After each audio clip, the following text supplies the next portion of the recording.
Hello everybody and welcome back. In this video we're going to be implementing some functions inside of our chat page provider which are going to allow us the ability to send either image or text-based messages and save them in Cloud Firestore, or delete a chat if we click on this button. We're not going to be linking them up with anything in this video, but we're just going to be adding them so that in later videos when we actually want to access the functionality we can do so. So with that said, let's get into it and let's see how to do it. So the first function I'm going to create is going to be our function for deleting our chat, and it's going to be very simple. First thing I'm going to do is that I'm going to call it delete chat. And then there are two specific steps we need to do.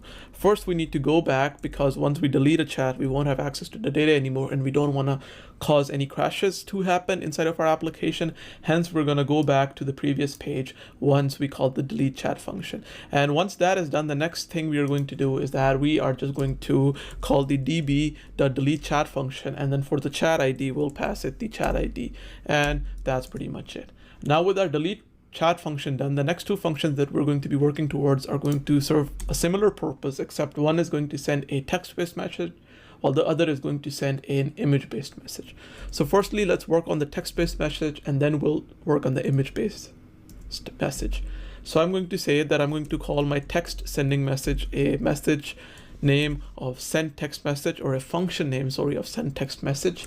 And then with this, I'm going to open the parentheses. I'm going to say that if our message is not equal to null, and now the question arises, what does this underscore message refer to? Well, this underscore message variable is going to hold a reference to the message that we're currently typing inside of our chat page, which we don't have a UI element for actually typing stuff into, but we'll have later on. So if this message variable does have some message content inside of it, then what we're going to do is that we're going to create a new instance of our chat message, and I'm going to call this message underscore message to send. With this, what I'll do is that I'll create a new instance of our chat message class, and I'm going to say that we're going to pass it all of the data that it requires. So the message is going to be underscore message. So the content is going to be underscore message. The type is going to be message type and then dot text. Then the sender ID is going to be the currently logged in user, so auth.user.uid. And remember that when we instantiate our chat page provider, we do provide it our authentication provider. And then the send time is going to be date time, and then we're going to call the now function on it, and that's going to add the time which is currently on the device. And then I had a comment, do Alt-Shift-F command, save.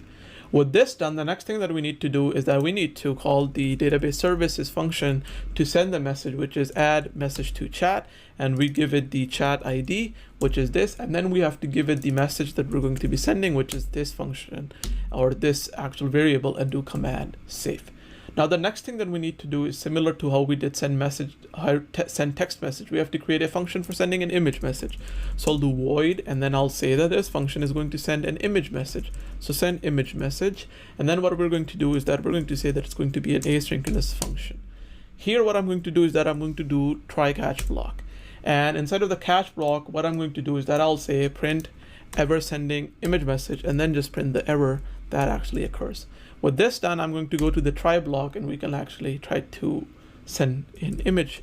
So I'm going to firstly handle the task of uploading the image, because remember, we need to upload the image first before we get a URL that then we can send to the actual Firestore database to be stored there so that we can access it later on. So the way it's going to work is that firstly, we're going to create a variable of type platform file, and I'm going to say that file, and it's going to be equal to await, and then I'm going to access our media service, and I'm going to say pick image from library. If our underscore file is not equals to null, then we are going to perform the coming operations. The first thing we need to do is that we need to upload the image and then extract the download URL from it. So I'll say download URL variable, which will be of type string.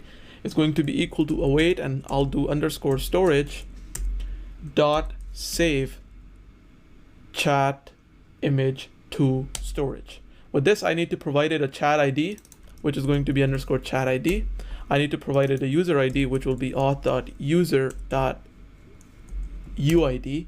And then with this, I also need to provide it an actual file, which is going to be underscore file, and then I'll add an exclamation mark at the end, add a semicolon too, and I'll remove the exclamation mark since it's within an if statement and we're checking to make sure that it's not null.